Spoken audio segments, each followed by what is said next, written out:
La palabra de Dios contenida en este libro es la verdad que acepto creer, es la enseñanza que me comprometo a seguir y es la esperanza que me atrevo a confesar. Nada me impide recibirla, nadie me evitará que la haga parte de mi vida y por ningún motivo dejaré de proclamarla. Estoy aquí para leerla, oírla y vivirla diariamente. Amén. Amén. Estamos en la serie, hermanos, ¿recuerdan ustedes? Que se llama Celebremos otra vez. Y el día de hoy el sermón se llama Celebremos la restauración. Gracias, los agarré desprevenidos, lo hacemos como si nadie supiera nada. Hermanos míos, el sermón de hoy se llama Celebremos la restauración. Otra vez. Y nos basaremos en un solo capítulo de la Biblia, pero es un capítulo completo porque se trata de una canción, el Salmo 51. Y vayamos a la introducción que nos enseña. En este caso no la tomamos de ningún lado, en este caso yo la escribí y los miembros jóvenes de nuestra iglesia, eruditos en estas cosas de los videos y demás, la pusieron ahí. El asunto está en que se puso ahí algún video que en el internet no se podía poner porque tiene derechos o algo así, nos lo quitaron. Pero vamos a hacer, aquí son tan listos mis hermanos y hermanas ahí en la computadora que ya se arregló, se va a poner el texto para cuando aparezca el texto bíblico, lo leemos junto con la voz y todo lo demás será una explicación que nos introduce a este salmo. Un salmo hermoso como todos los salmos, pero este salmo habla de pecado y de restauración. Y es un salmo entonces con una gran enseñanza teológica, tal vez es el salmo más profundo, más teológico de todos, que sí habla de cosas lindas, la restauración de Dios, pero habla desde un punto de vista muy serio y profundo que vale la pena estudiarlo, tanto que no lo estudiaremos todo el día de hoy, sino que tomaremos varios domingos para entenderlo por completo. Vayamos entonces a la introducción inicial. Adelante.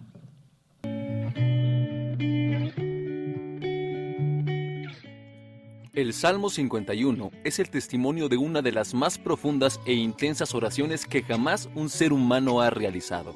Se relaciona con un incidente trascendente en la vida de David, que, entre otras cosas, nos revela el carácter pecaminoso de la raza humana y la urgente necesidad que tenemos de restauración. David es un héroe de la fe, pero la Biblia nos revela el lado turbio de su vida. No era perfecto. La historia detrás de esta oración se describe en la introducción del Salmo. Arrepentimiento y plegaria pidiendo purificación. Al músico principal, Salmo de David. Cuando después que se llegó a Betsabé, vino a él Natán el profeta. En la Biblia hebrea, estos son los primeros 2 versículos del texto, y describen el tema, la ocasión y la razón de la intensa y profunda y apasionada oración de confesión. Se cree que este salmo David lo compuso después del siguiente incidente. Un día, Natán, un consejero del rey, un profeta silencioso que hablaba poco, pero cuando hablaba destilaba sabiduría de Dios, llegó a David y le contó esta historia. Leamos la palabra. Jehová envió a Natán a David, y viniendo a él, le dijo: Había 2 hombres en una ciudad, el uno rico y el otro pobre. El rico tenía numerosas ovejas y vacas, pero el pobre no tenía nada más que una sola corderita que él había comprado y criado, y que había crecido con él y con sus hijos juntamente, comiendo de su bocado y bebiendo de su vaso, y durmiendo en su seno. Y la tenía como a una hija. Y vino uno de camino al hombre rico, y éste no quiso tomar de sus ovejas y de sus vacas, para guisar para el caminante que había venido a él, sino que tomó la oveja de aquel hombre pobre, y la preparó para aquel que había venido a él. Entonces se encendió el furor de David en gran manera contra aquel hombre, y dijo a Natán: Vive Jehová, que el que tal hizo es digno de muerte, y debe pagar la cordera con 4 tantos, porque hizo tal cosa y no tuvo misericordia. Entonces dijo Natán a David: Tú eres aquel hombre. Así ha dicho Jehová, Dios de Israel. Está claro que ha confrontado a David con lo que había hecho. Había adulterado con Betsabé, la esposa de uno de sus mejores soldados. Por cierto, este soldado solo tenía esa esposa. Había tratado de tapar su pecado, haciendo traer a Urías de la guerra para que cohabitara con su mujer. Urías era demasiado fiel y se quedó a cuidar el sueño del rey. Leamos lo que le dijo. Y dijo David a Urías: ¿No has venido de camino? ¿Por qué, pues, no descendiste a tu casa? Y Urías respondió a David: el arca e Israel y Judá están bajo tiendas, y mi señor Joab y los siervos de mi señor en el campo. ¿Y yo había de entrar en mi casa para comer y beber y a dormir con mi mujer? Por vida tuya y por vida de tu alma, que yo no haré tal cosa. Como el truco no le salió, David mandó a Urías a la guerra con órdenes al general Joab para que lo pusiera al frente de batalla y muriera. Al morir Urías, tomó a Betsabé como otra de sus esposas. Así que la historia que le contó Natán tenía sentido. De la experiencia de arrepentimiento que surgió de la confrontación, surge este salmo, y el versículo 10 puede ser el centro de todo el poema. Crea en mí, oh Dios, un corazón limpio, y renueva un espíritu recto delante de mí. Nos habla de la posibilidad de ser restaurado, la posibilidad de ser felices por el perdón de Dios. David se desnuda delante de Dios, reconoce su pecado de una manera profunda y encuentra plena restauración. La confesión es indispensable para experimentar restauración y perdón. La palabra dice: si confesamos nuestros pecados, Él es fiel y justo para perdonar nuestros pecados y limpiarnos de toda maldad. Si decimos que no hemos pecado, le hacemos a Él mentiroso, y su palabra no está en nosotros. Hacer una oración típica y decir por ahí: y perdóname por todos mis pecados, no es apropiado. El texto dice que confesemos. La confesión es reconocer el pecado, y hay que confesarlo como evidencia de arrepentimiento. Algunos preguntan: ¿tenemos que irnos de rodillas hasta cierto lugar de adoración? ¿Debemos someternos a algún tipo de autocastigo para purgar nuestro pecado? ¿Necesitamos apartarnos de la gente y convertirnos en ermitaños? ¿Es indispensable hacer algún ritual religioso, poner velas, repetir rezos, dar ofrendas, hacer cancelaciones, decir conjuros, etcétera? Cualquiera de estas cosas sería un insulto a la gracia del Señor y un terrible rasgo de ignorancia bíblica. La Biblia dice: venid luego, dice Jehová, y estemos a cuenta. Si vuestros pecados fueren como la grana, como la nieve serán emblanquecidos. Si fueren rojos como el carmesí, vendrán a ser como blanca lana. El Señor dijo: venid a mí todos los que estáis trabajados y cargados, y yo os haré descansar. La siguiente parábola es famosa y se atribuye a varios autores. Reflexionemos en ella. Un subastador de antigüedades ofrecía diversos muebles e instrumentos musicales a la gente. Se vendieron también pinturas y relojes. Finalmente, se ofrecía un viejo violín sucio y golpeado. ¿Cuánto ofrecen?, preguntó el subastador, y nadie contestaba. Él insistía e insistía hasta que alguien ofreció $1. ¿Quién da más?, preguntaba, esforzándose por convencerlos, sin éxito, de comprar aquel viejo y sucio violín. Alguien le dijo: $2. Y tiempo después, alguien más: $2.50.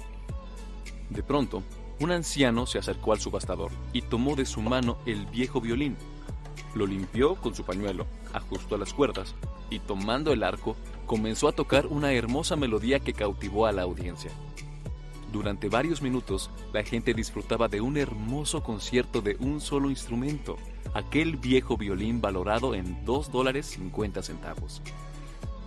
Cuando terminó, la gente aplaudió y luego comenzó a oírse: $1,000 por el violín. $2,000. Y así fue creciendo su valor. ¿Qué pasó? ¿Cuál fue la diferencia? La respuesta es sencilla: las manos del Maestro. Amados hermanos y amigos, nuestra restauración no depende de nosotros, depende de las manos del Maestro. Amén. Estudiemos el Salmo 51 y celebremos la restauración otra vez.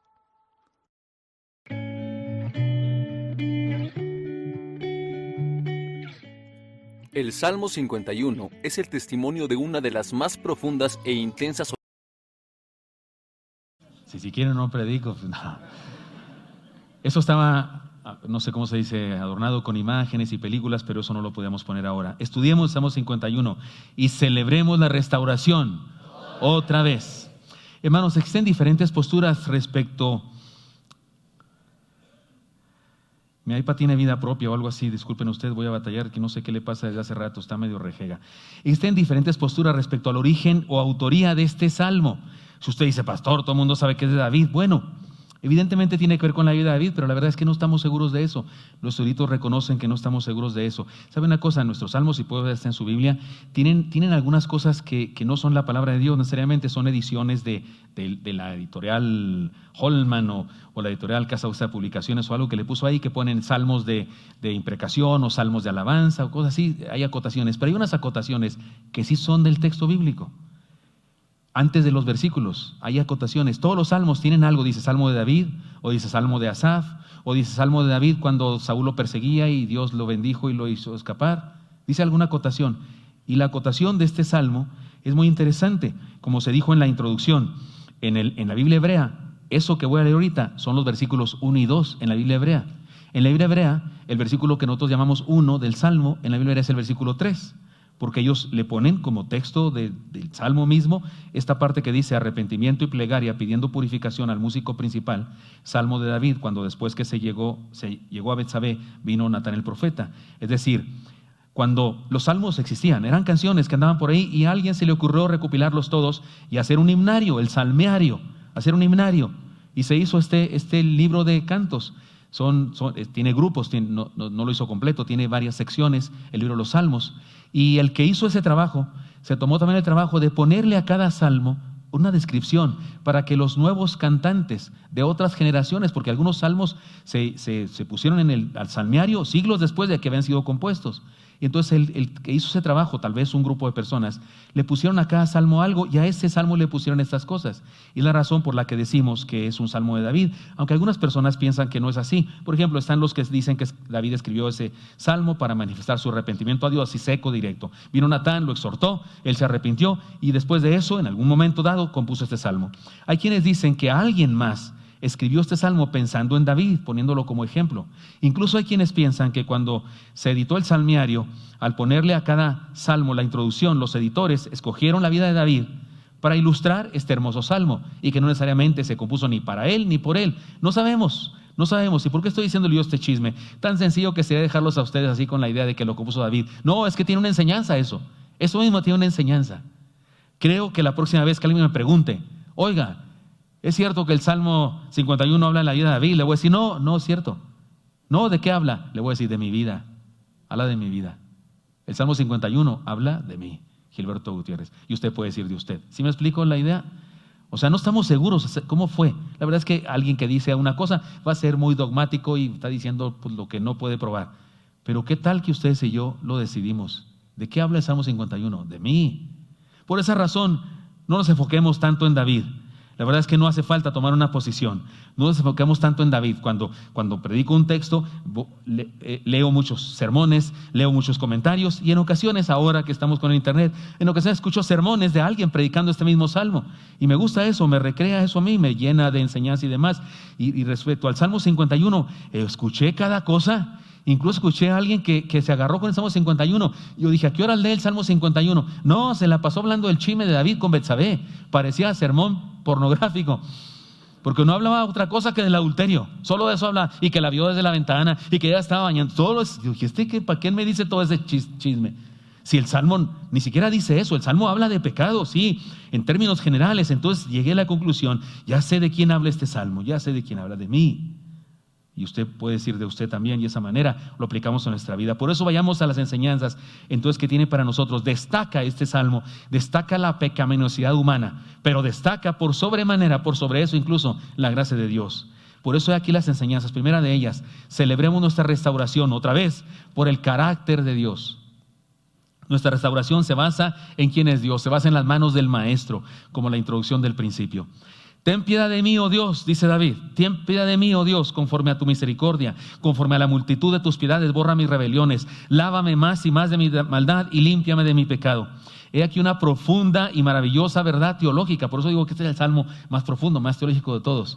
Aquí hay algo que yo voy a nombrar como la triple realidad. Resulta que David nos dice 9 cosas en grupos de 3, o sea, hay 3 tríos. Está como el trabanego de 3 trigues, trigaban. Aquí hay 3 tríos. El primero habla de Dios, el segundo habla del ser humano y el tercero habla de cómo resolver el problema humano. Se los guío a encontrar eso. He aquí el primer trío que describe a Dios. Las palabras que se traducen piedad, misericordia y piedades. Ten piedad de mí, oh Dios, conforme a la multitud de tus misericordias, con a tus piedades, dice piedad, misericordia, piedades. Les advierto, piedades y piedad no vienen de la misma raíz. La verdad es que son dos palabras que en castellano se escogieron, pero en el original no se parecen y son de la misma raíz. Pero habla de atributos de Dios. Podríamos traducirlo de esta manera. Creo que unas palabras castellanas que podrían traducir piedad, misericordia y piedades son estas: gracia, amor y ternura. La palabra que se traduce piedades habla de ternura, habla de un trato afable. Y qué interesante que David clama a Dios y no le dice a Dios: Dios, soy tu siervo, soy el rey, soy el matagigantes, soy mejor que Saúl, o sea, tú lo echaste a él y me llamaste. No hace eso David. Dice, por quien tú eres. Gracia de Dios. Creo, hasta veo la Trinidad aquí yo. La gracia de Dios, el amor del Salvador y la ternura del Santo Espíritu, que es Dios mismo tocando nuestras vidas. Esta es la triple realidad del carácter de Dios. En eso se basa nuestra redención. Pero he aquí el segundo trío que describe al ser humano, porque David después también dice tres palabras, también curiosamente tres palabras con respecto a sí mismo. Y en contraparte con lo que describe a Dios, dice rebeliones, maldad, pecado. Describe nuestro carácter, no el de Dios, nuestro carácter. Dios es gracia, amor, ternura, o bien piedad, misericordia, piedades, y nosotros somos rebelión, maldad. Nosotros somos rebelión, maldad, pecado. Eso describe quién somos nosotros. Y permítame traducirlo, no hace mucha falta hacer mucho esfuerzo, pero se van a ofender ustedes, espero que no, pero hermanos, somos malos. Si alguien dice, no, pastor, yo no hay gente mala, pero yo no, yo soy bien responsable, soy bien educado. A mí cuando alguien estornuda le digo, salud, hermano, porque así me enseñó mi madre. Yo soy buena persona. No dudo que usted es buena persona en un sentido, yo sé, hasta compuse en un canto, ¿verdad?, que el hombre no es tan malo, porque el hombre hasta para ser malo es malo. ¿Se acuerdan de eso que enseño? Pero la Biblia dice que somos una raza depravada, somos malos. Y si alguien nos dice, no, pastor, la Biblia dice, no hay justo ni aun uno, no hay quien entienda, no hay quien haga el bien. Todos se desviaron, a una. ¿Dice o no dice la palabra, hermanos? Y si sigue leyendo el Salmo, dice, nos compara con animales venenosos, dice como el áspid, que hay veneno en nosotros. Es una descripción terrible. Si quiere otra del Nuevo Testamento, a la iglesia de la Odisea, ¿se acuerda cómo le dijo el Señor? Porque eres un desventurado, miserable, pobre, ciego y desnudo. ¿Se acuerdan de eso? Y por cierto, que se creían ricos. Somos malos, somos una raza caída, estamos lejos de Dios. El primer trío de palabras describe quién es Dios. El segundo trío describe quién somos nosotros. El salmista, sea quien sea, el salmista está reconociendo quién es Dios y luego quién es Él. Y luego hace otro trío de palabras que describe el camino de regreso. Borra mis rebeliones, lávame más y más de mi maldad y límpiame de mi pecado. Las palabras borrar, lavar, limpiar están escritas en una forma verbal hebrea que es la forma más intensiva. Les he explicado esto antes cuando estudiamos Salmo 23, por ejemplo. En el hebreo las palabras, los verbos no tienen tanto que ver con el tiempo que se hace la acción como en español. En español, los verbos en español, no hombre, son oraciones completas. El español es bien complejo, es un idioma que tiene una gran capacidad para comunicar. Con una sola palabra usted y yo describimos quién lo hizo, cuándo lo hizo y para qué lo hizo. ¿No es cierto? Porque si usted dice iré, se entiende la persona de iré, ¿quién es? Yo, ¿no es cierto? Y además como es tiempo futuro, o como se llama el tiempo que iré. Pero en hebreo no, el verbo hablaba de la acción. Usted decía cuándo con otra palabra, como los indios en las películas de vaqueros. Yo luchar mañana contigo. No decían yo lucharé, decían yo luchar, o sea, en infinitivo. Y luego el cuándo se dice mañana. El hebreo es parecido a eso, no exactamente, pero parecido a eso para explicarlo acá. Pero los verbos dicen cómo se hace la acción. Y hay una raíz verbal del hebreo que es la acción más intensiva. Si usted habla de tocar una puerta y usa un verbo que no es la raíz piel, es tocar, ¿verdad? Toc, toc, toc. Pero usted usa en piel, quiere decir que tumbó la puerta. O sea, no tocó, no, usted no usa ese verbo para decir tocó, no, usa para decir tocó. Como ¿cómo se llama eso que usaban los romanos para destruir ciudades? ¿Cómo se llama? Con un ariete. Usted tocó con un ariete y destruyó todo. Y lo interesante es que las palabras borra, lava y limpia están escritas en ese verbo. No dice nomás borra, no, dice otra cosa. Como si borraras con lija. Y borrar tiene que ver con borrar una deuda acumulada de manera radical y eterna, y hasta poder decir cuenta saldada.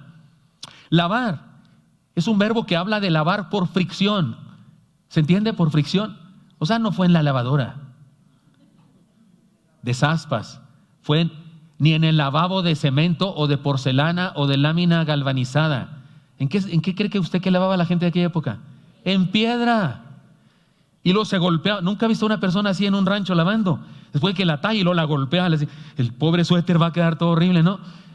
Se golpea, así se maltrata más, la ropa lavada así, sin duda. Esa palabra usa David, lavar por fricción, concienzudamente, hasta lograr una limpieza profunda. Y la palabra que sigue, limpiar, la otra palabra es la palabra enjuagar, agua, mucha agua, bastante agua, más agua, hasta la renovación total, integral. ¿Cuántos son de mi edad o mayores por ahí, hermanos? ¿Cuántos son sesenteros? Yo 60 años. Dios les bendiga. ¿Se acuerdan de este anuncio? Había un anuncio en la televisión que anunciaba un detergente para lavar ropa. Y era muy ridículo porque salió una persona y decía, con una lavadita, y salió una persona lavando así y decía, la ropa queda oliendo a, decía. Y había unos cómicos, había un programa cómico que salían haciendo eso y decían, con una lavadita, la ropa queda, con otra lavadita. ¿Se acuerdan, hermanos? ¿Nunca vieron ensalada de locos o alguna cosa de esas? Creo que era una de esas, no sé, Operación Jajá o No Empujen. Los jóvenes están, oye, ¿de qué habla este pastor? Son programas de antes, muy creativos. Así le está diciendo David a Dios. Señor, con una lavadita y con otra lavadita y con otra más. Está pidiendo porque Él sabe quién es Dios y sabe quién es Él. He aquí una perfecta descripción de lo que necesitamos que Dios haga en nosotros. Todo tiene que ver con Dios, con lo que Él puede hacer.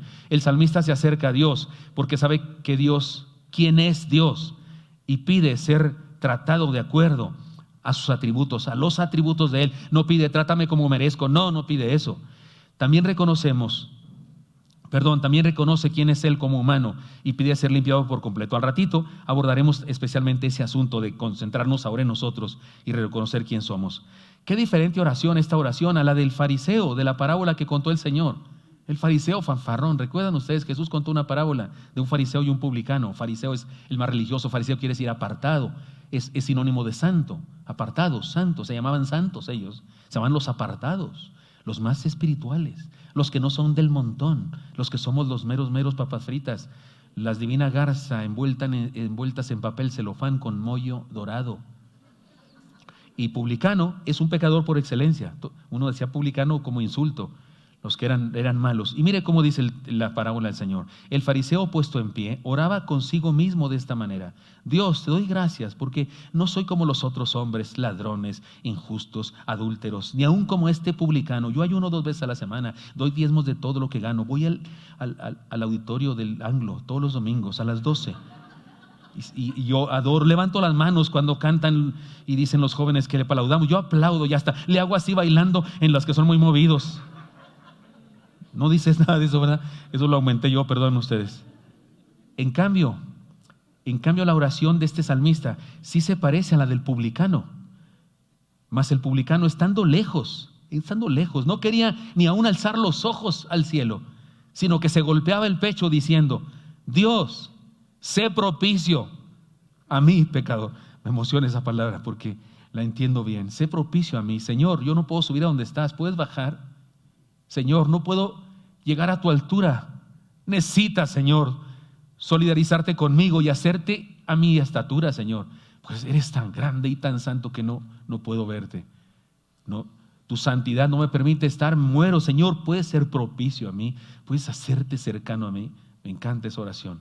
Y dijo Jesús: os digo que este descendió a su casa justificado antes que el otro, porque cualquiera que se enaltece será humillado y el que se humilla será exaltado. Y esa frase, que fue justificado antes que el otro, no significa que el otro también fue justificado. No, es una expresión judía del primer siglo que significa que fue justificado y el otro no. Y si a usted le cuesta trabajo pensar eso, le explico.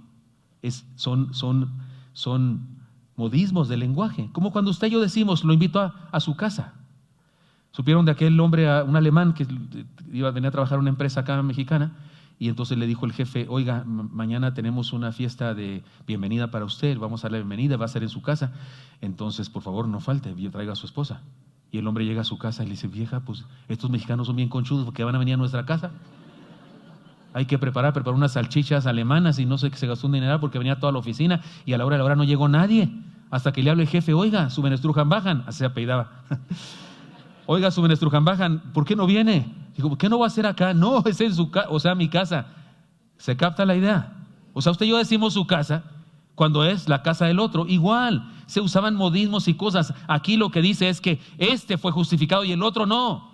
Porque nadie que va con orgullo y soberbia es justificado. Lo digo porque de repente aquí empieza, bueno, pero al fin de cuentas sí fue justificado. O sea, ser orgulloso tarda, pero al fin de cuentas. No. De hecho, el texto mismo dice que quien se enaltece será humillado. Eso lo dice, claro. No nos comparemos con otros hermanos, no minimicemos nuestro pecado, no le echemos la culpa a lo enorme de la tentación. No, es que me llegó una tentación demasiado grande. Pablo dice que las tentaciones siempre son de nuestro tamaño. No os ha sobrevenido ninguna tentación que no sea humana, pero fiel es Dios que no os dejará ser tentados más de lo que podáis resistir, sino que dará también juntamente con la tentación la salida para que podáis soportar. 1 Corintios 10:13, si yo soy peso mosca, Dios no me va a poner una tentación welter, mucho menos peso medio o peso completo. No, Señor, si soy peso mosca, mis tentaciones son peso mosca. Peso mosca, qué nombre para un peso. Soy campeón peso mosca. Hay hasta mini mosca, ¿sí o no? Sí hay, hermanos expertos en box, hay mini mosca. Pues, ¿cómo estás, hermano? No, es cierto. No, si soy tentado por una tentación, puedo resistirla, el texto lo dice. Y en el venid y ven aprendemos eso. No le echemos la culpa a lo grande de la tentación, no le echemos la culpa a nadie más. Si vamos a experimentar la restauración total, debemos ser honestos. Además, por favor, hermano, con Dios no hay manera de fingir o ocultar nada. Tú puedes decirle al profe, ¿no? Profe, sí hice el trabajo, de veras sí lo hice, pero llegó mi sobrino y tiró el cereal en el trabajo, pues no lo pude traer. ¿Cómo lo iba a traer todo chorreado? Ni hermana tienes, ¿cuál sobrino? Pero el profe no sabe, pero Dios sí sabe, hermano. Con Dios no hay manera, ni capaz que fingimos con Dios. Recordemos que el perdón no se basa en nosotros, se basa en su carácter, el carácter de Dios, su amor, su gracia, su ternura. No es cuestión de si mis pecados son pequeños, no hay pequeños. Se basa en el hecho de que su misericordia es grande. No sé dónde, no sé en qué lugar fui yo y pedí unas palomitas. Y me dijo, ¿de qué tamaño? Yo dije, pues chicas. Dijo, no hay. No, bueno, medianas. Dice, se acabaron los paquetes de chicas. ¿No? Medianas. Dijo, no hay. Pues entonces, ¿qué hay? Hay grande, mega grande y gigante. Algo así me dijo, algo así. Presumían de ser muy espléndidos en la palomites, en las palomitas, y entonces no había chica mediana, había de grande para arriba. Los pecados son así como las palomitas de ese lugar. Son de grande para arriba. No tenemos que darnos baños de pureza. No soy tan malo, se me chispoteó, Chavo del 8. Debemos apelar a su gracia que nos purifica y nos limpia. No es cuestión mía, no hay argumento que yo pueda, Señor, soy tu siervo, Señor, eso, Señor, lo otro. No hay manera, es Dios. Es por tu gracia, Señor, lávame, pero por tu misericordia, por tu amor, por tu ternura. Lávame, dice David. Y cuando alguien dice lávame es porque reconoce que está sucio. Así que no esperemos ser perdonados por quien somos nosotros, esperemos ser perdonados por quien es Él. Si la cosa dependiera de nosotros, estamos fritos, estoy perdido. Si las cosas dependen de mí, ya no la hice, como dicen los chavos, ya no voy a poder hacer nada, pero no es por mí, es por Él. Entonces sí puedo ser restaurado a pesar de lo que soy. De hecho, pensemos ahora en eso, lo que soy. Celebremos nuestra restauración reconociendo nuestra condición. Necesitamos reconocer nuestro pecado. Y David, en los siguientes versículos 3 y siguientes, comienza a hablar ahora de sí mismo y de su pecaminosidad. Dice, porque yo reconozco mis rebeliones y mi pecado está siempre delante de mí. Rebelión, transgresión, violar un principio espiritual es un delito. Rebelión habla de un delito espiritual. Pero note una cosa, no dice rebelión, dice rebeliones. Es decir, habla de esto como una práctica de su vida. Él no dice, bueno, Señor, nomás esta vez pequé con esta mujer. No, Él reconoce que eso ha sido un problema en su vida. Que justamente el haber caído en esta tentación es porque Él algo traía mal. Yo digo que los cristianos no caemos en pecado. Los cristianos no caemos en pecado, nos deslizamos. caer es repentino. Caer es repentino. Pero el cristiano no cae repentinamente, el cristiano se desliza. Si toma atención desde el principio, podría evitarlo. Les he contado aquella historia que una persona, un líder religioso, resultó que dejó a su esposa, se fue con una persona de su congregación y demás, y mi esposa me decía, ¿cómo es posible que alguien de ese nivel de liderazgo y todo no pueda soportar la tentación aunque la tenga enfrente? Y le digo a mi esposa, no, mi vida, no, a lo mejor teniendo la tentación enfrente, a lo mejor yo tampoco soporto. Y, ¿qué? Me digo así como... Yo lo que le quería decir a mi esposa, le digo, mira, mi vida, no, perdona, no te enojes. No, lo que yo digo es que un siervo de Dios nunca debe estar en ese momento. Debe evitarlo 350 pasos antes. No debe llegar a ese punto. Mucho antes, cuando comienza la tentación, cuando comienza la cosa, ahí debe poner barrera, ahí debe pintar su raya. No debe esperar a estar en ese momento. Su pecado comienza desde allá, no aquí. El cristiano no cae, se desliza, porque le da oportunidad a la tentación y la está rumiando en su mente y la deja contaminar su vida. Por eso dice el salmista, ¿verdad? Yo reconozco eso. Mi pecado está siempre delante de mí. Habla de algo continuo. Él reconoce, no está diciendo, es que pequé, de repente caí. No, él está reconociendo que eso fue un proceso en su vida, que ha deteriorado su vida y que por eso llegó a ese punto. Luego dice, contra ti solo he pecado y he hecho lo malo delante de tus ojos, para que sea reconocido justo en tu palabra y tenido por puro en tu juicio. Si es David el que escribió esto, entonces está reconociendo que no solamente pecó contra Betsabé, no solamente pecó contra Urías Eteo, su esposo, a quien mandó a asesinar, no solamente pecó contra su pueblo, está reconociendo que pecó contra Dios directa y principalmente. Y él sabe eso y sabe que Dios es justo y que su juicio, él tiene derecho a poner las reglas. Y sabe una cosa, es que en aquella época sí había moral, ¿sabe que sí había moral? Sí había una valoración de la fidelidad. Sí se entendía que las personas debían ser fieles a su esposo, a su esposa. Sí se entendía eso en todos los pueblos, se sabía eso. Pero los reyes tenían otra moral. Los reyes se cosían, ¿cómo se dice? Aparte. Los reyes se medían aparte. Los reyes sí tenían derecho si iban en su carruaje, llegaban al pueblo, veían una muchacha, podían pedir que se la llevaran a su casa, porque eran los reyes. Pero Dios les había dicho al pueblo hebreo que ellos debían ser diferentes, que ellos debían ser distintos.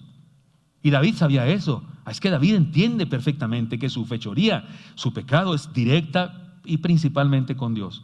Todo pecado es principalmente una ofensa a Dios.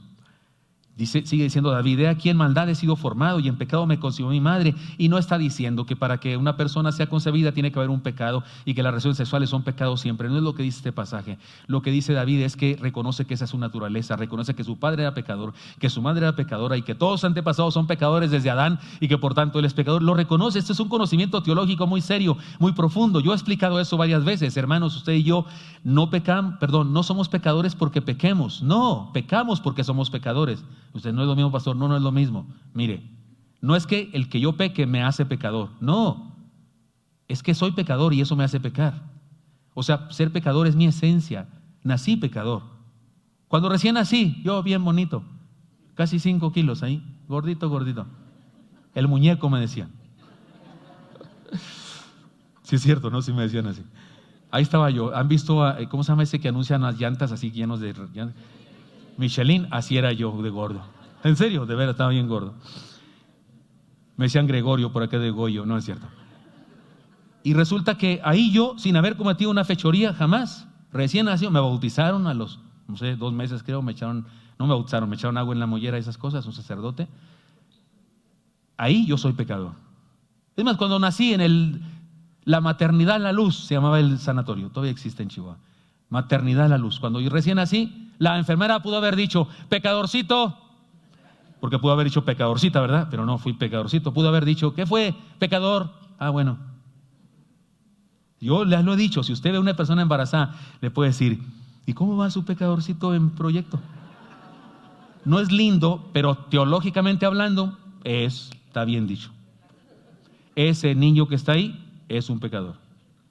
Si no me lo quiere creer, nomás déle chance a que crezca y verá. Somos pecadores por naturaleza. por eso pecamos. Es lo que está diciendo David aquí, y no lo pone como justificándose, sino como reconociendo su constancia en pecar y las dimensiones del pecado, y por eso clama a Dios, no solamente que lo perdone, sino que le ayude para acabar con eso. O sea, en proceso de santificación. Qué lindo, me parece que está bien esto. Alguien que no reconoce su pecado será esclavo del pecado toda su vida. Porque no hay pecados chicos, todos son enormes y mortales. No hay pecadillos. Puede haber bocadillos, pero pecadillos no hay. ¿Estamos? Recordemos esta palabra, me encanta este Salmo 32:3, me encanta. Léanlo conmigo, por favor, ¿cómo dice? Mientras callé, se envejecieron mis huesos en mi gemir todo el día. Algunas hermanas aquí son tragaños. Mi esposa es tragaños, en serio. Ahora que fuimos a Tlayacapan, la esposa del guardacampamento de Manuel la vio y le dijo: oiga, usted es igualita, está igualita que la última vez que la vi.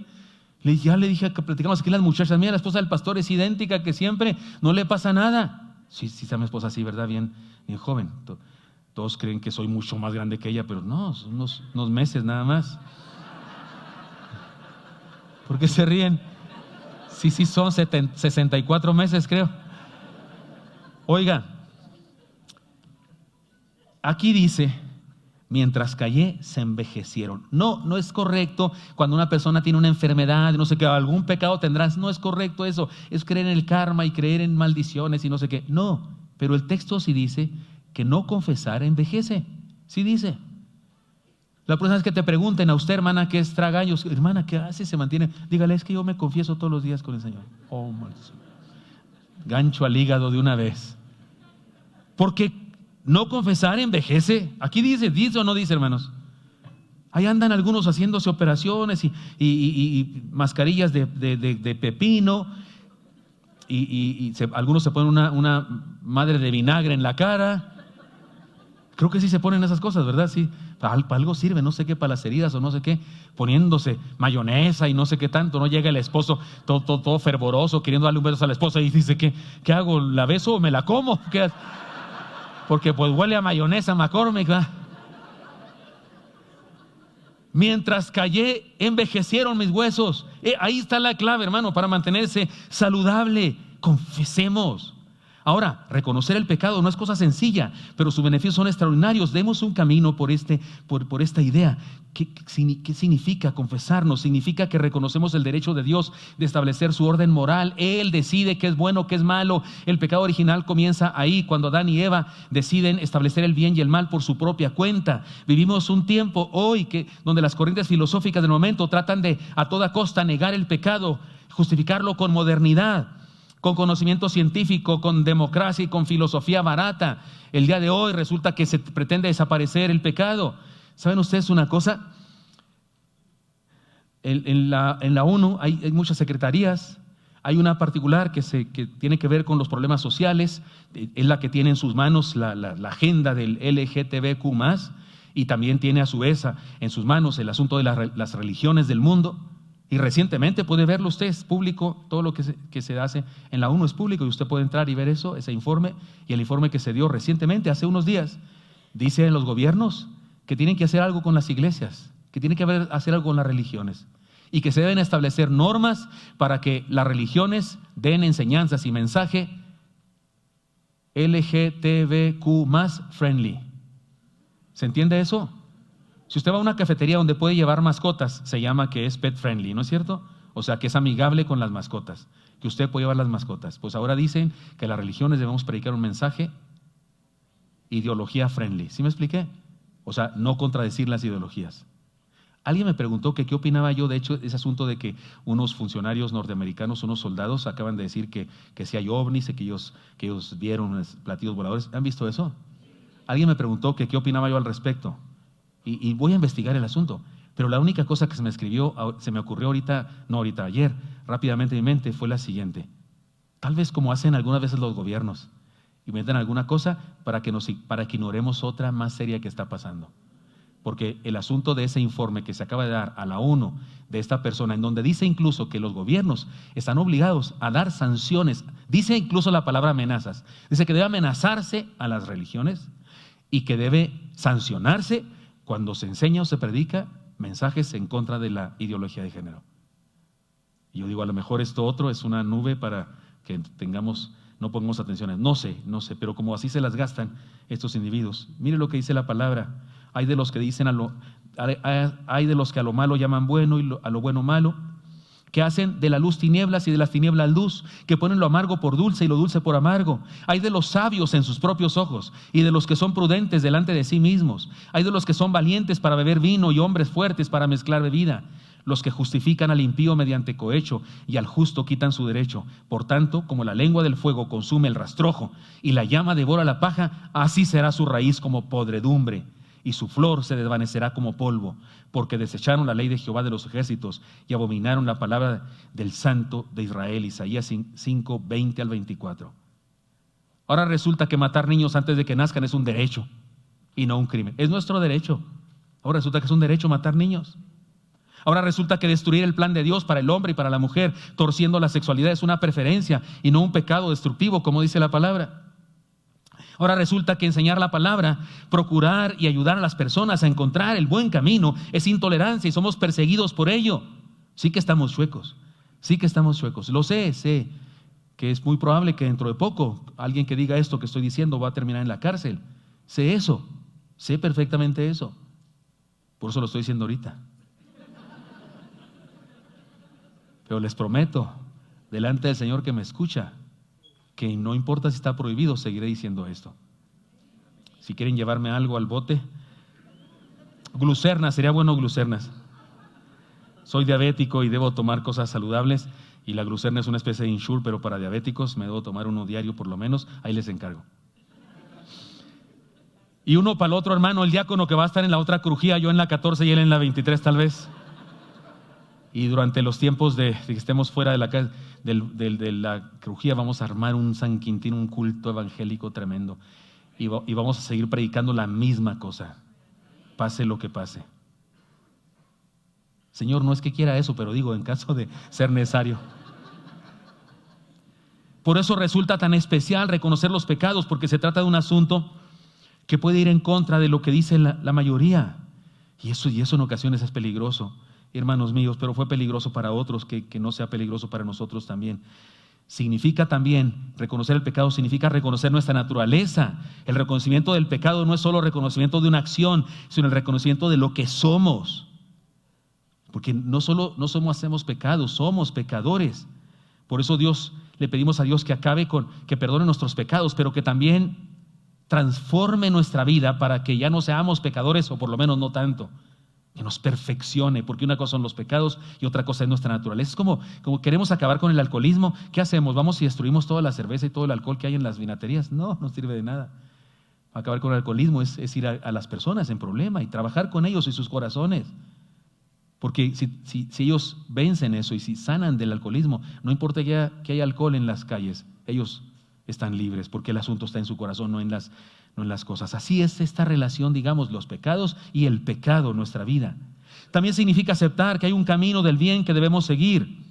La carta del apóstol Pablo a los Romanos establece ahí un proceso de la depravación humana. Comenzamos adorando las criaturas en vez del Creador, y luego filosofías y envanecimiento de pensamientos, y luego habla ahí de homosexualismo y sigue hablando de la contaminación humana, la depravación humana, y la más alta o la más profunda depravación dice, no solamente lo hacen, sino que se complacen con los que lo hacen. La más grande, terrible cosa que podemos hacer, la más grande y peligrosa maldad de la sociedad de nuestro tiempo es defender lo malo, pretendiendo hacer lo bueno. Es lo peor, y estamos en eso, estamos en esa etapa en la sociedad ahora, porque el día de hoy se exalta lo malo, se defiende lo malo.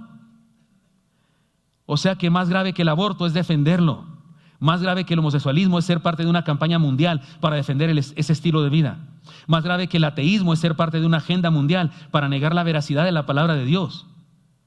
Es grave porque al no reconocer el mal y al tratar de convertirlo en bien, condenamos a las personas y al mundo entero a la posibilidad de redención. Así que reconocer el pecado, como hace el salmista, es extraordinario. Hermanos míos, reconozcamos eso. ¿Y sabe qué? Y si tenemos un hijo, una hija, un amigo, un papá, una mamá, yo qué sé, si tenemos personas en nuestra vida que tienen problemas con eso y han sido absorbidos por las ideologías y por la maldad y han caído en un estilo de vida que no glorifica a Dios, amémosles. Amémosles, por favor, no seamos intolerantes con ellos, no seamos juzgones, criticones con ellos, no, amémosles, abracémosles igual que a cualquiera y compartámosles el amor de Dios. Y si ven en nuestra iglesia, amén, gloria a Dios, qué bueno que están aquí, qué bendición que están aquí. Y que podamos predicarles la palabra del Señor. No seamos jueces que no nos corresponde. Usted dice, no, pastor, es que si una persona está en pecado, debe cambiar. ¿Y qué hacemos con los mentirosos que también hay en los templos? Sí, me refiero a los que van a otros cultos. Pues, a las 12 ningún mentiroso, ¿no es cierto? O sea, usted dice, yo jamás he mentido. Tómala, ya mintió. ¿Y qué hacemos con los chismosos? ¿No hay chismosos? ¿Y qué hacemos con los envidiosos que ven a otra persona? Mira ese, mira esa. Sí, claro, como ya se consiguió un ricachón, ahora se anda vistiendo así, se andaba toda chancluda. Eso pasa en la iglesia, no me digan que no. Eso pasa en la iglesia. ¿Y qué hacemos con el 50% de los miembros de esta iglesia que no diezman? La Biblia dice, me habéis robado. No se ofendan, no voy a decir, siempre hablando de dinero. No, tengo más de media hora hablando de otra cosa que no es dinero. Porque a algunos les duele eso, ese tema les duele en el alma y ya se quieren ir.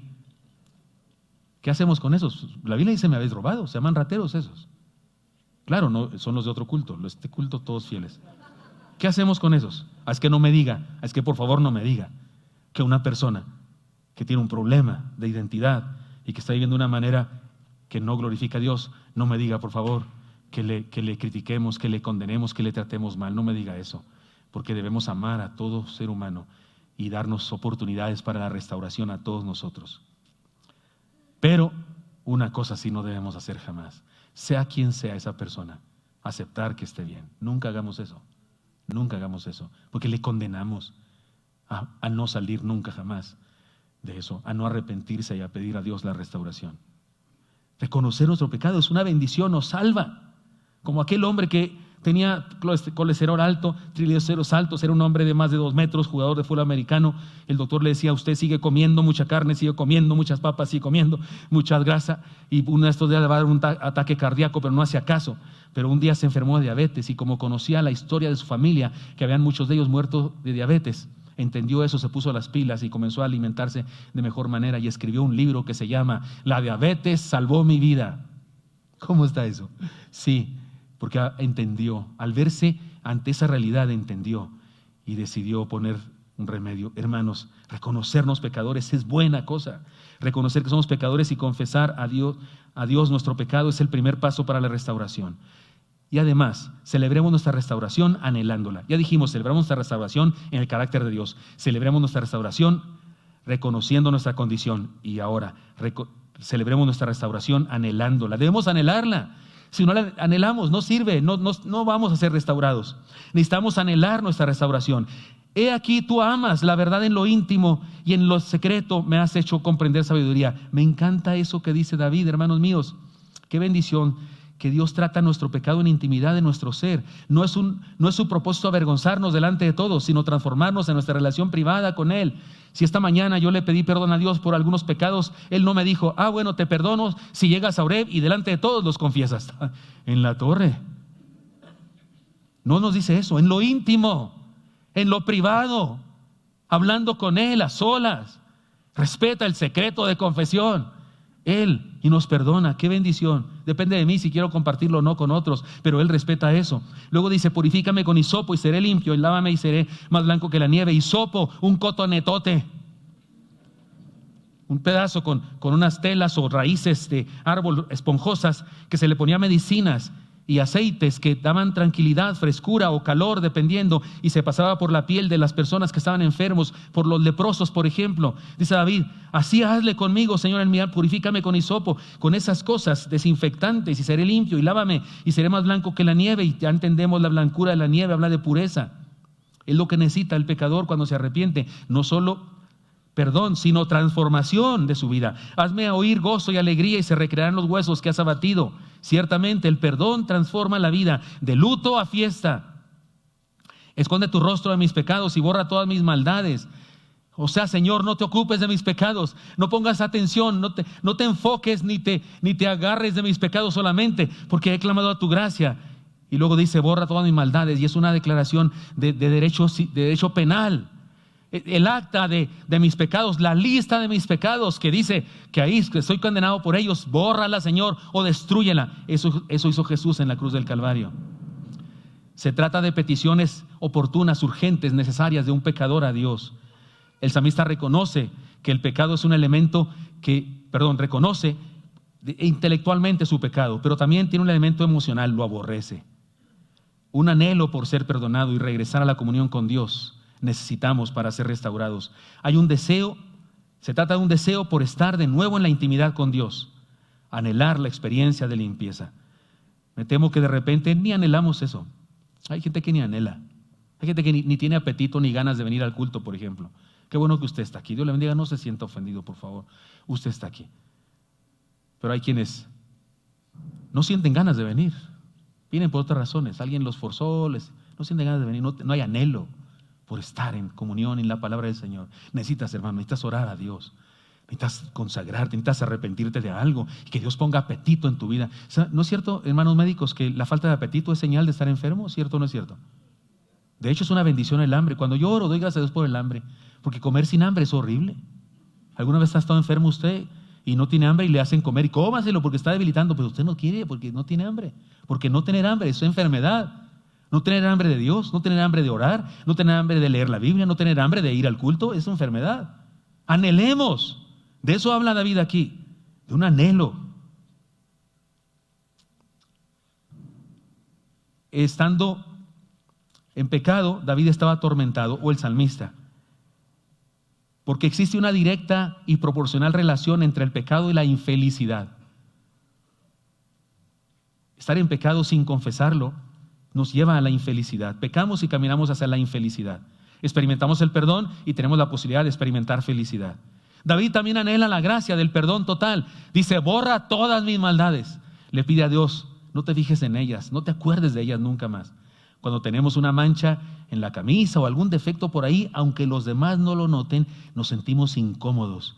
Mi cuñado, el esposo de la hermana que recientemente se me murió, ¿se acuerdan? Ivonne se llamaba mi hermana que recientemente falleció. Una vez mi hermana le quemó su camisa.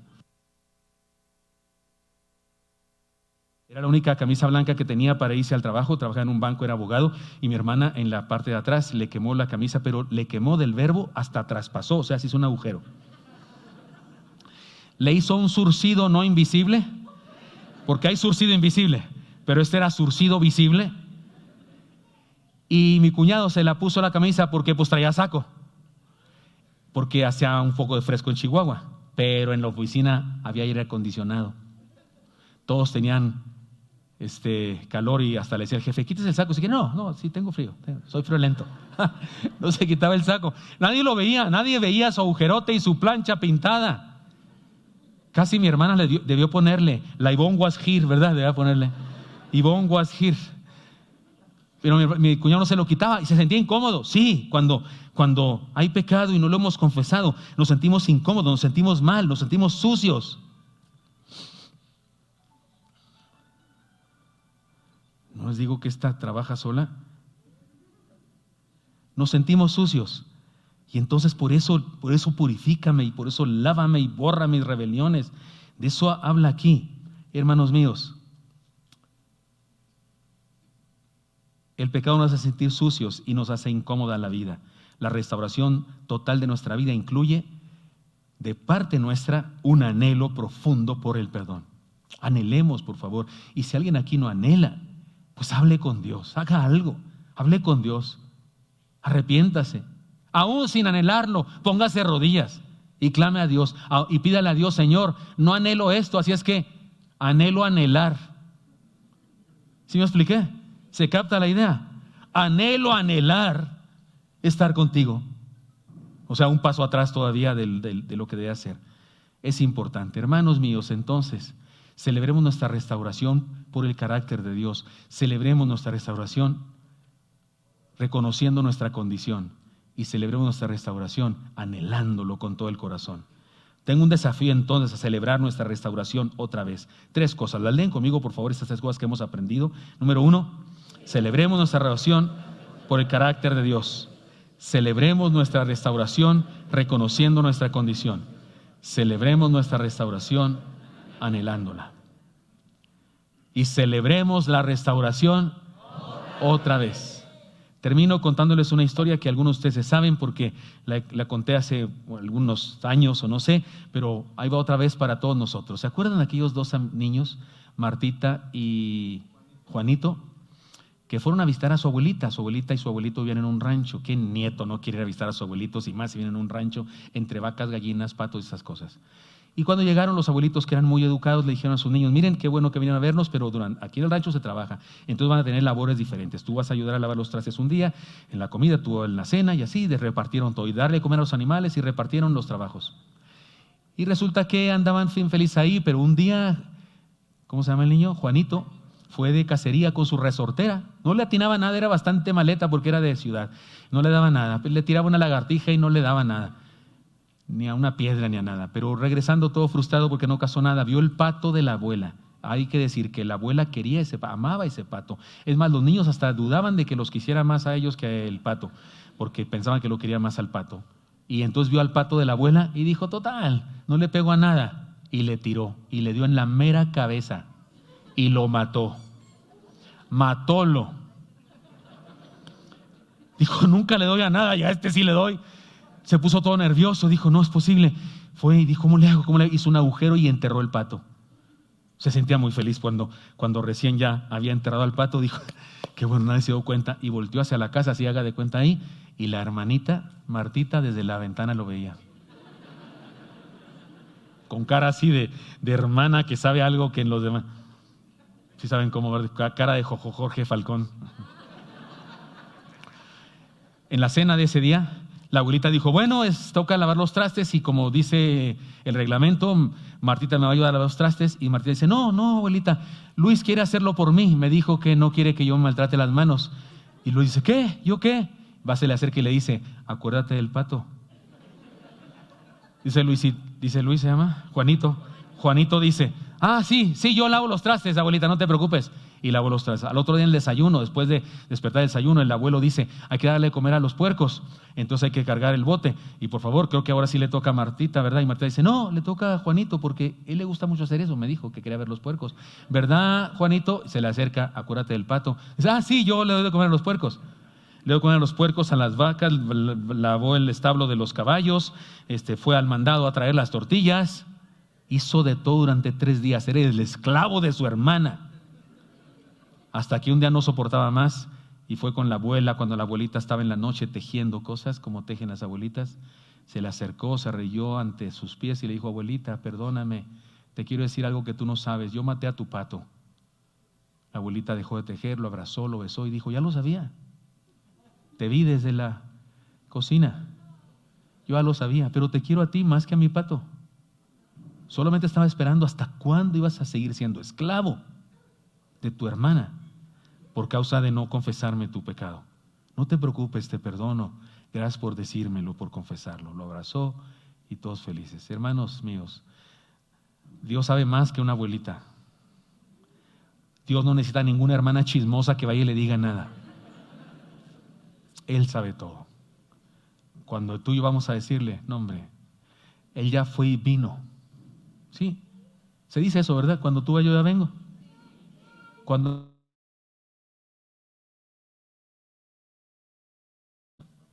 fue a Jerusalén, fue a Palestina, nació en un pesebre, creció, vivió en Nazaret y luego creció y fue a la cruz, porque Él es Dios mismo hecho hombre y murió en el Calvario y resucitó.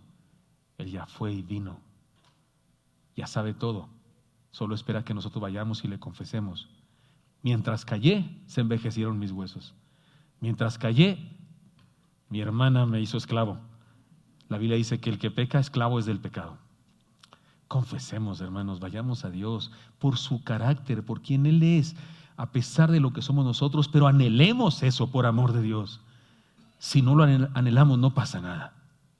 Hay quien está muy a gusto en su situación de bancarrota espiritual. Hay quien ahí está en bancarrota espiritual y ahí está, ahí quiere estar. No sale de ahí, no anhela salir de ahí. El Señor es todopoderoso para perfeccionarnos, para salvarnos. Puede hacerlo, claro que puede hacerlo. pero sí espera de nosotros un sí, sí, Señor, aquí está mi vida. Por eso le pido. Yo quiero ir ahora mismo en oración a Dios y pedirle al Señor que me restaure, que nos perdone, que nos transforme un poco más. Si usted se une a mí, si usted también quiere decirle al Señor, sí, Señor, aquí está mi vida, te entrego lo que soy, Señor, sé quién eres tú y sé quién soy yo y lo que he hecho, por eso te pido, Señor, que me laves más. Y acuérdense que son verbos intensivos: lávame, tállame, límpiame por completo, transfórmame, no solamente perdona lo que hice, cámbiame para que ya no haga eso yo, para que sea diferente persona, para que sea distinto, para que entre a ese proceso de transformación y yo sea mejor cada vez. Este es el asunto de la restauración. Y digámosle al Señor, anhelo eso, Señor, anhelo eso para mi vida. Si tú lo anhelas, hermano, igual que yo, por favor, ponte de pie y vamos a Dios en oración, ¿de acuerdo? Si alguien se une conmigo, hágalo poniéndose de pie.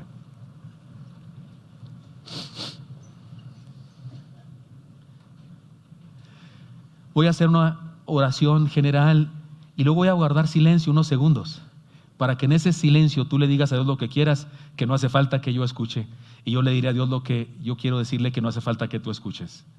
Oremos. Señor Santo, aquí estamos, reconocemos quién eres, lleno de amor, de gracia, de ternura, de misericordia para nosotros. Por eso venimos a ti, Señor, no por nosotros no vendríamos porque nosotros somos malos pecadores, raza caída, pero venimos porque anhelamos tu restauración, que nos restaures, Dios. Por favor, restaura nuestras vidas. Escucha a mis hermanos y a mi corazón también, Señor, que claman a ti por restauración. Ora, hermano, ore.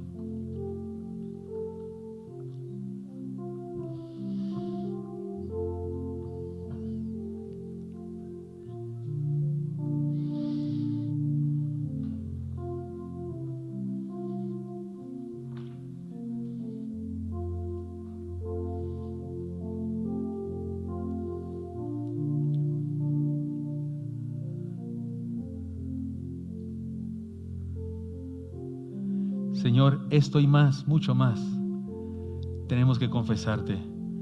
Pero aquí estamos delante de ti, Señor, reconociendo tu grandeza, tu amor, tu misericordia. Por quien tú eres, nos acercamos a ti, Señor, y te pedimos que nos renueves, que nos restaures. Anhelamos eso, Señor. Te pido por mi restauración e intercedo por mis hermanos y mis hermanas. Te pido, Señor, a cada uno, por favor, bendícenos, Dios, con el perdón y con la transformación de nuestra vida. No somos mejores que David, Señor. No somos mejores que cualquiera que haya compuesto ese salmo si no fue David. Somos como él, como ella. También nosotros, Señor, venimos ante ti con anhelo de restauración. Hazlo, Señor, en nuestra vida. Señor Santo, bendice a tu pueblo, bendícenos a todos nosotros. Gracias por tu amor y misericordia en Cristo Jesús. Amén. Dios le bendiga, hermano. Puede sentarse.